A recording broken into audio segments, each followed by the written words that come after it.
Let us open our Bible on Psalms 138, verse 8. Praise the Lord. The Lord will perfect that which concerneth me. Thy mercy, O Lord, endureth forever. Forsake not the works of thine own hands. The Lord will perfect that which concerneth me.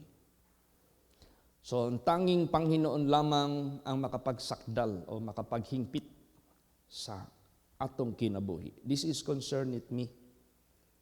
Concerneth you. Kinakailangan sa buhay natin, huwag tayong makialam sa ibang buhay ng tao. Na lagi tayong pumupuna-puna sa buhay ng tao, nakalimutan mo nang punain yung sarili mo. Kung sa version pa sa New Testament, bago ka sumaway ng muta sa ibang tao, alisin mo muna yung muta sa mata mo. So this is about concerning ourselves personally. At sinabi dito, the Lord will perfect that which concerneth me. God has a intention to perfect you. What is perfect? Faultless. Di ba kung mag-exam tayo, pag perfect ka, wala kang mali. Ano ibig sabihin perfect? Ready for God's use. Clean ka. Faultless ka. Ano ibig sabihin perfect? Sinless. Ready ka kung sakaling babalik si Lord Jesus Christ at buhay ka, makasama ka sa rapture. Perfect, sinless, pag namatay ka, sigurado diyan ka na mahatulan sa kasakdalan mo, sa kaligtasan mo. Ganun ang gusto ng Diyos gagawin sa bawat buhay natin. Not partial, not part sa buhay lang natin. Ganun ka makapangyarihan ang Diyos, ganun siya ka perfect na gawin tayong perfect. Kaya mahalaga ang bawat gabay ng Diyos sa buhay natin. Sundin natin ng buong puso. At sinabi dito, thy mercy. This is not our initiative. This is not done by our good works. This is not done by our own idea. But this is the mercy of God. Kasi kung hindi gagawin ito ng Diyos, we are all hopeless. Kung hindi ito gagawin ng Diyos, we are all helpless. Kung hindi ito gagawin ng Diyos, none of us shall be saved. Kaya siya na ang kikilos nito. Siya na ang gagawa nito. Thy mercy, O Lord, endureth forever. Forsake not the works of thine own hands. Tandaan natin, ni-remind tayo ng Diyos that we are the works of His hands. Tandaan natin, paano tayo nilalang ng Diyos? From the earth, gimold niya tayo. And remember, itong physical body natin, which is from the earth, will return where it came from for a very short period of moment. 80, 90 maximum. Palagay na lang natin. At remember kung paano tayo nilalang ng Diyos. Nabuhay tayo because He breathed the breath of life. No? Yung bang He breathed the breath of life, which is the Spirit galing sa Kanya. At yung Spirit na yan, babalik yan sa Diyos. Para hatulan niya at ibigay niya ang eternal destiny ng ating kaluluwa. So, paano tayo i-perfect ng Diyos? Yan ang importante para ma-apply natin yan. Para maging sinless tayo, maging faultless tayo, maging clean vessel tayo para sa Kanyang kagamitan. At anytime kukunin tayo ng Diyos by death or by life, ligtas tayo kasi perfect na tayo. Paano niya gagawin ito sa buhay natin? That is very necessary to know and that is very necessary to apply. Useless man di natin ma-apply yung pag-perfect ng Diyos sa buhay natin. Wala. Kahit pa magawa ng Diyos na i-perfect tayo at gumawa na siya ng paraan para i-perfect tayo. Kung hindi mo naman i-apply yan sa buhay mo, useless yan. Kaya nga, faith without works is useless. Paano tayo perfect ng Diyos? Basa. 2 Timothy 3:16. Praise the Lord. All scripture is given by inspiration of God and is profitable for doctrine, for reproof, for correction, for instruction in righteousness. Yan. Bakit nasabi dito na ipiperfect tayo ng Diyos by this? Basahin mo muna yung 17. That the man of God may be perfect, truly furnished unto all good works. Yan. So para ma-perfect tayo, ito ang kanyang paraan. All scripture is given by inspiration of God. Pag sinabi mong all scripture, di lang New Testament. Ang scripture, it composed of Old and New Testament. Kaya ang ginagawa ngayon ng ibang mga churches, di na nila pinapaniwalaan yung Old Testament. At pag dito naman sa New Testament, naging selective na sila. Hindi ka ma-perfect yan. Kasi para ma-perfect ang tayo, all scripture ang kailangan natin. Praise the Lord. All scripture is given by inspiration of God. Ang scripture, ang source niyan is God. That is not, sinabi dyan, no scripture that is being written by private interpretation, but they are being guided by the Holy Spirit. Sino ang ginamit ng Diyos to be guided by the Holy Spirit? His holy men. Yung mga banal na mga anak niya. So, para tayo ma-perfect, para tayo maging sinless, para tayo maging faultless, para maging clean vessel tayo sa kagamitan ng ating Panginoon Diyos, para maging ready tayo sa rapture kung babalik o buhay tayo o kung mamatay man tayo, at least perfect ka na para makasama ka sa first resurrection. Ang gagamitin ng Diyos is all scripture. Walang in-exempt sa salita ng Diyos na ating i-skip. Complete yan. Lahat yan. Kaya nga sinabi dyan, if you keep the whole law and offend in one point, no? Kahit sinunod mo lahat ang word of God, pero nagkasala ka sa isang point, you are guilty of all. So kaya kailangan all scripture must be observed. Yun yung sinabi ni Lord Jesus, maliwanag yun. Teaching them to observe all things. Whatsoever I have commanded you. And this is all about all scriptures. Praise the Lord.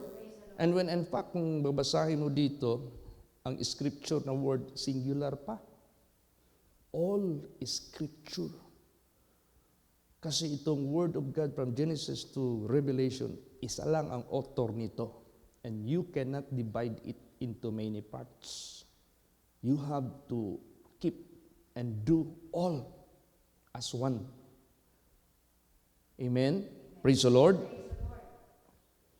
Kaya naalala ko yung sinabi ni RJ bago siya nag-depict dito sa atin.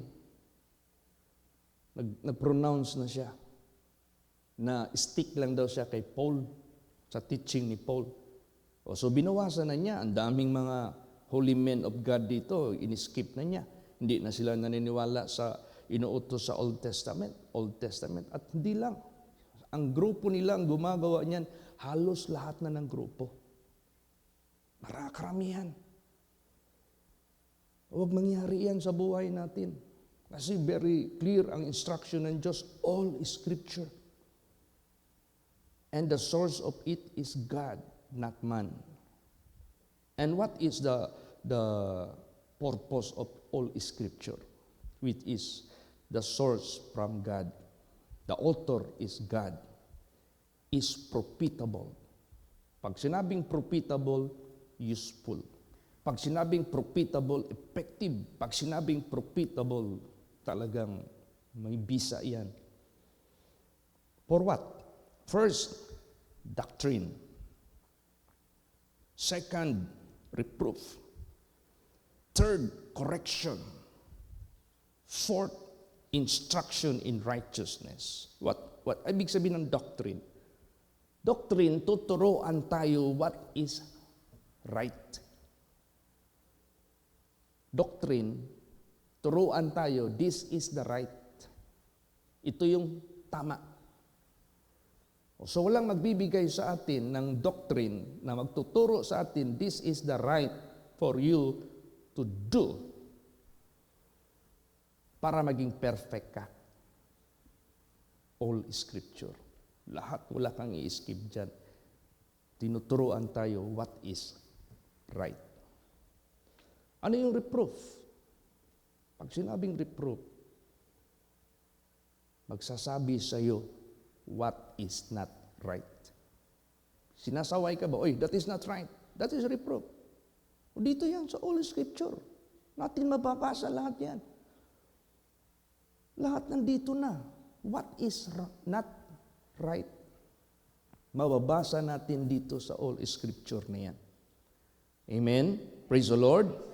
At what is right? Dito rin lahat sa Scripture mababasa. Dalawa yan. What is right and what is not right. Yun ang purpose ng all Scripture. Ngayon, kung babawasan mo yan, meron kang i-skip. Hindi na kami naniniwala sa Old Testament. New Testament na tayo ngayon. At kung New Testament, doon na tayo kay Pablo. So, naging selective na. Bakit? Dahil ba yung pamamaraan ni Pablo nag-a-approve sa iyong kagustuhan na mangyari sa buhay mo? Depende naman yan sa purpose.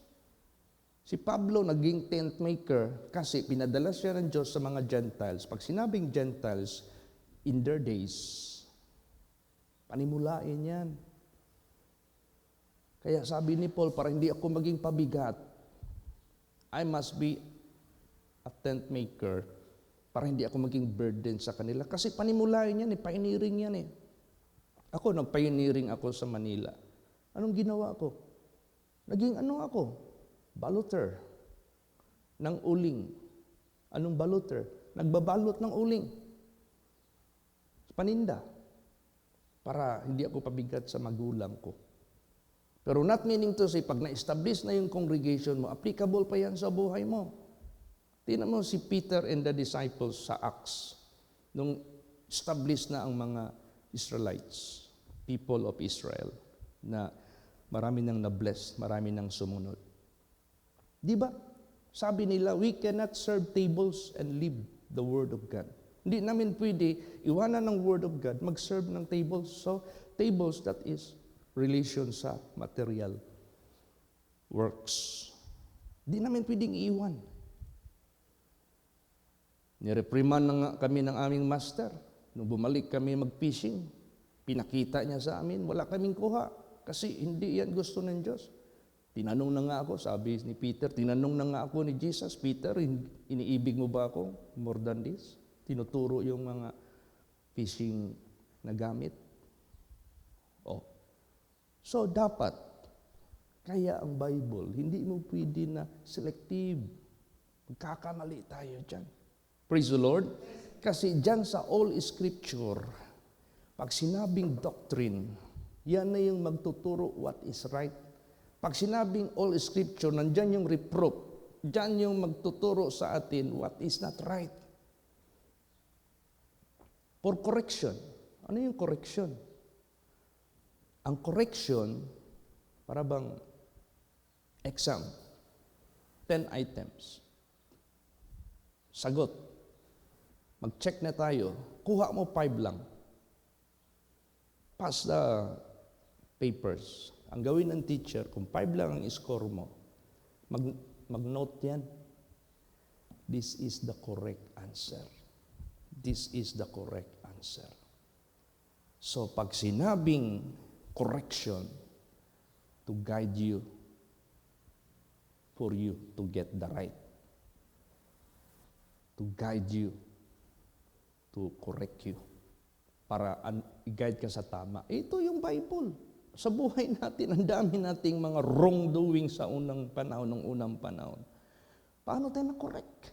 Sa Holy Scripture. Praise the Lord. Na-correct tayo dito lahat. Kasalanan pala ang paglalasing. Dati natin yan, parang tubig lang sa atin yan. Kasalanan pala manood ng porno. Kasi nung una, yun ang parang hilig na natin. Kasalanan pala magtingin sa babae with lust. Nakakomit ka na ng fornication o adultery sa puso. Kung married ka, kung single ka, fornication. Kasalanan pala mag-curse. Kasalanan pala. Ang daming kinorek sa buhay natin. Kasalanan pala mga babae magsuot ng panuot ng mga pambabae o panglalaki. Kasalanan pala ang lalaki magpanuot ng pambabae. Lahat yan, na-correct yan. Correction to lead you to the right direction. All Scripture, nandyan na lahat. Sunod, for instruction in righteousness. Ano yung instruction in righteousness? How to stay right. Paano ka manatiling right? Paano ka manatiling righteous? Paano ka manatiling holy? Paano ka manatili sa righteousness? All Scripture ang magbigay sa atin ng importante yan. Para kung mamatay ka, babalik si Jesus, ligtas ka, perfect ka na. Praise the Lord. Kaya nga sinabi nga sa Revelation, huwag niyong bawasan, ni huwag niyong dagdagan. Pag sinabing bawasan, selective ka. Pag sinabing dagdagan, gagawa ka ng iyong sarili. Ayaw ng Diyos yun. Kasi pag dadagdagan mo, ang source ng Scripture, hindi nagaling lahat sa Diyos. Ang iba sa tao na. Yan na yung tradition of men. Yan na yung rebuke ni Lord Jesus ang mga Pharisees. Dahil sa pag-keep ninyo sa tradition of men and commandment of men, you reject the commandment of God to fulfill or to perform. Well, sabi ni Jesus, by your keeping the tradition and the commandment of man, you reject the commandment of God. Dinagdagan. So, yan ang katotohanan. Paano maging ineffective ang Word of God? Una, kahit nandyan na yan, ini-ignore mo lang.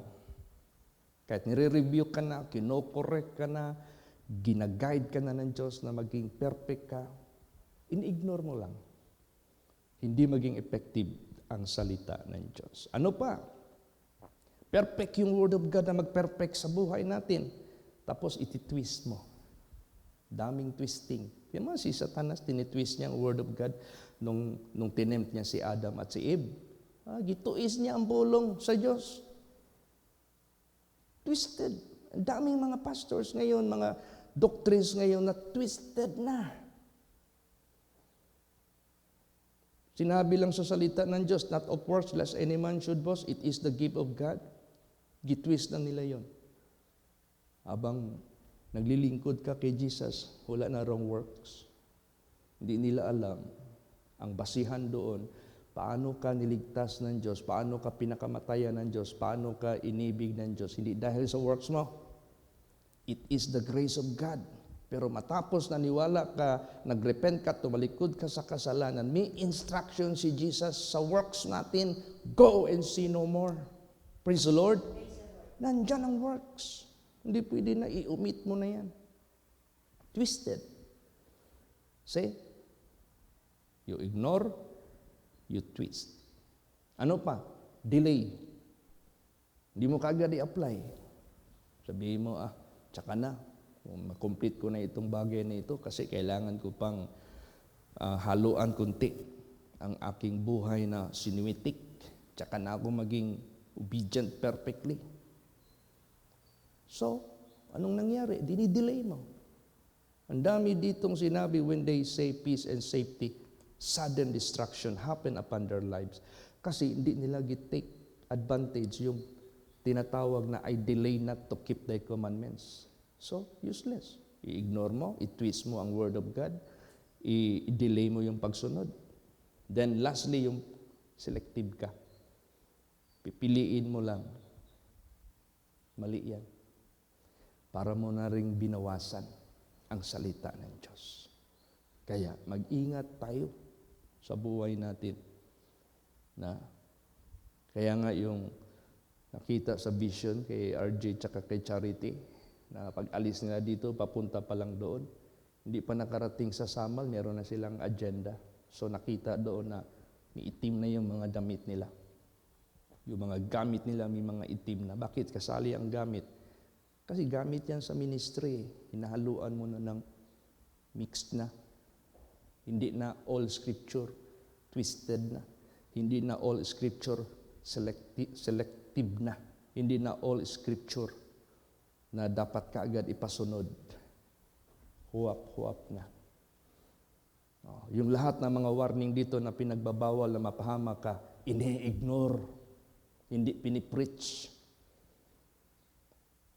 O di, against sa pagligtas ng tao yan.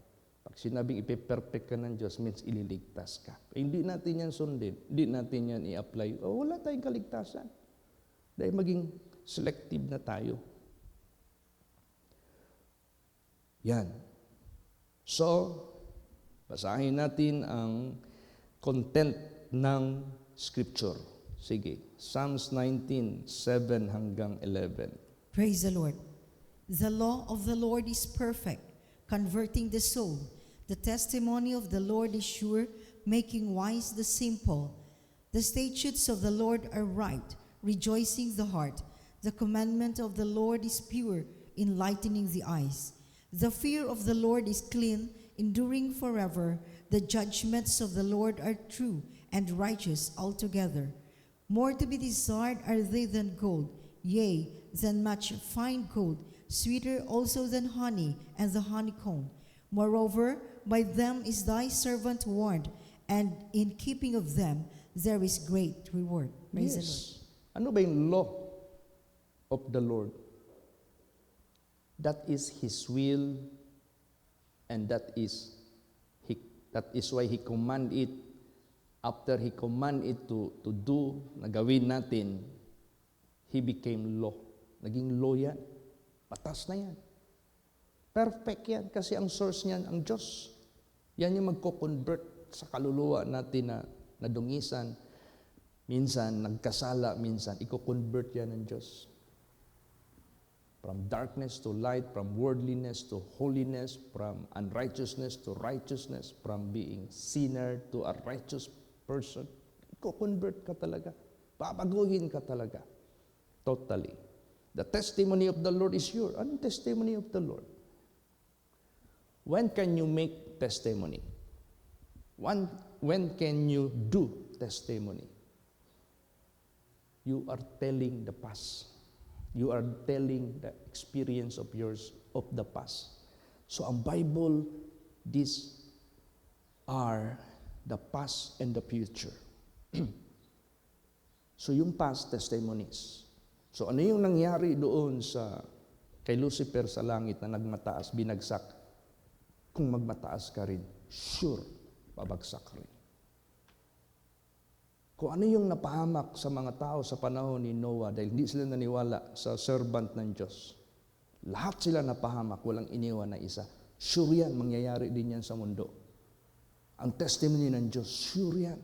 Hindi yan magpakailan pa man na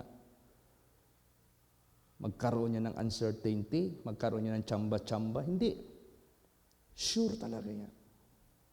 Pero kung mag-remain ka man din na honest at faithful, loyal sa master mo, kung paano ang mga angels na tutored, na naiwan, dahil sa loyalty, faithfulness, obedience nila sa kanilang Creator, they remain in their blessedness.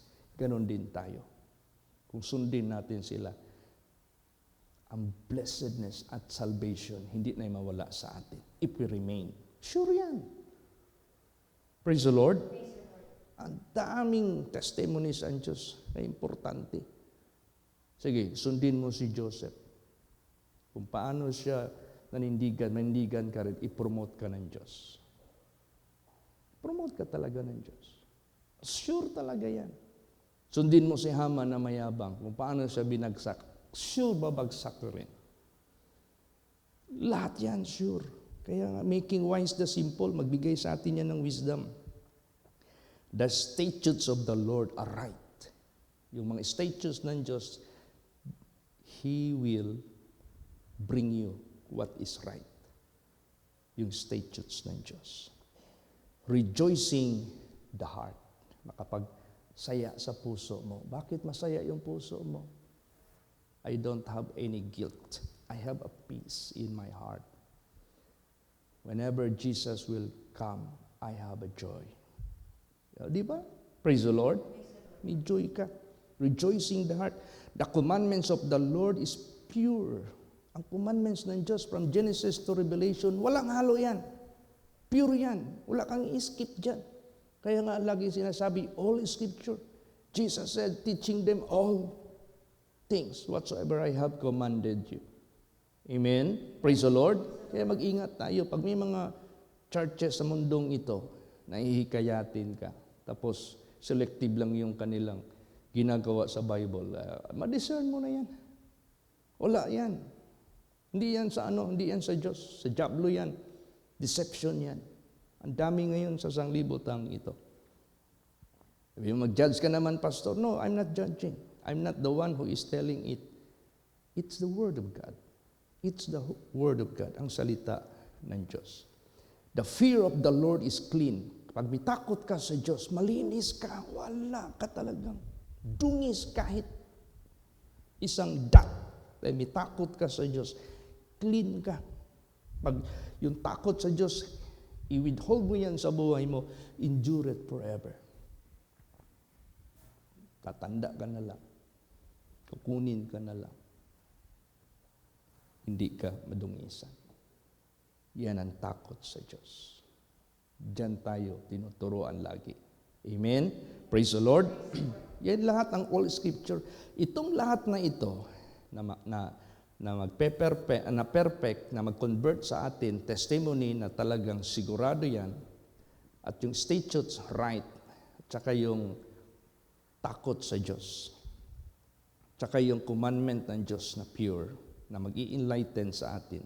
Yung takot sa Diyos is malinis, enduring forever.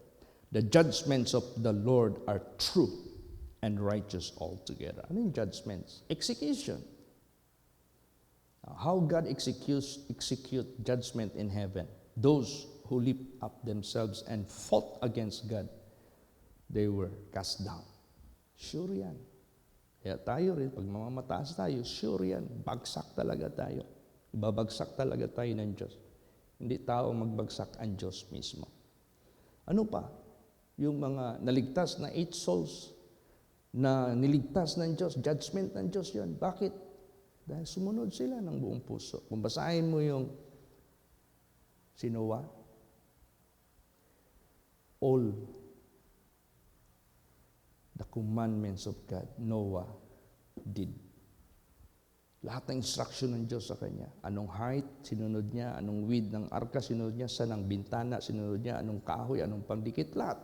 Perfect. Praise the Lord. Kaya kung may isa lang siya doon na hindi sinunod, may butas, malulunod sila. Kaya, importante yung all na word. Scripture, wala tayong i-skip. Kaya yan yung magpe-perfect sa atin. Amen? Praise the Lord. At sinabi dito, more to be desired are they than gold. Yea, than much fine gold. Meron ka mang iniisip na negosyo, meron ka mang iniisip na pagpipirahan, by goldman o by businessman, huwag mo ipagpalit ang all Scripture. Praise the Lord. Mas higit yan sila. At itong lahat ng mga material things, i-add lang yan ng Diyos. You know what is add? Naturally. Darating yan sa buhay mo. Sweeter also than honey and the honeycomb. Yung sweetness. Yung success, sweet yan. Prosperity, sweet din yan. Yung strength, sweet. Anything ng positive, sweet. Pag negative, yan yung bitter. Moreover, by them is thy servant warned. Winawarningan lagi tayo sa all scripture. But not threatening us, not to make us being terrorized. No. Dahil gusto ng Diyos, we have to keep them. Because in keeping them, there is a great reward. Amen? Praise the Lord. Alam mo yung word of God. Di ba sinabi sa Matthew 4:4, man shall not live by bread alone. Pag sinabing bread for the physical benefit, but by every word that proceeded out of the mouth of God. Paano ba binuhay ng Diyos yung tao, naging living soul siya, galing sa bibig niya? He breathed the breath of life. So ang word of God, this is the breath of life. Praise the Lord. Ito yung magbubuhay sa atin eternally. You have to inhale it. You have to receive it to become a living soul. So the Word of God is like a breath of life from God. Don't refuse, don't ignore, don't delay. Di ba yung mga kasabihan dyan na, uy, pag ang tao pala ay minsan namatay, tapos hindi na-revive, wala ng oxygen yung brain, dead brain na siya, patay. Yung tao maluno doon sa tubig, tapos nawala ng oxygen yung kanyang brain, dead na. Kasi wala nang mag-generate ng oxygen. So itong Word of God, it is more than oxygen. It is the breath of life to let your soul live forever. Amen? Very necessary. All Scripture ay kailangan talaga natin ito gawin. Walang selective na dapat mangyayari sa buhay natin. And great is the reward. Kung i-describe lang natin yung reward ng Diyos, ay nako, sabihin ko po sa inyo. Godliness, the keeping, the doing of the entire Scripture, will bring you to a godly person. And remember, godliness is profitable unto all things. Pag all things naman ang ginawa natin, wala tayong in-skip dito, bibigay ng Diyos sa atin ang privilege na tinatawag na all things. The life that now, here, present, physical natin na pamumuhay, literal, i-promise siya. And the life that which is to come. Tapos yung buhay natin, may promise siyang eternal life. Anong promise niya dito habang nabubuhay tayo sa physical? All these things will be added unto you. Amen? Praise the Lord. You are not lack. David said, the Lord is my shepherd, I shall lack nothing. David said, when I was young and now I am old, I never see righteous man begging bread. God is feeding them. Kaya gusto ng ating Panginoong Diyos, lagi nating alalahanin, the Lord will perfect that which concerneth me. Thy mercy, O Lord, endureth forever. Forsake not the works of thine own hands. So, perfection is necessary through all Scripture. Amen? Do not forget these 4 things. Huwag kalimutan, the doctrine, what is right, the reproof, what is not right, for correction, how to get right, for instruction in righteousness, how to stay right. At yung opposite na negative, na misusing the Word of God, mali ang paggamit ng Word of God, selective, twisting, delaying, and ignoring. Huwag nating gawin yan. Use the Word of God effectively for your benefit. Amen? Praise the Lord. Magsitayo po ang lahat. Let us all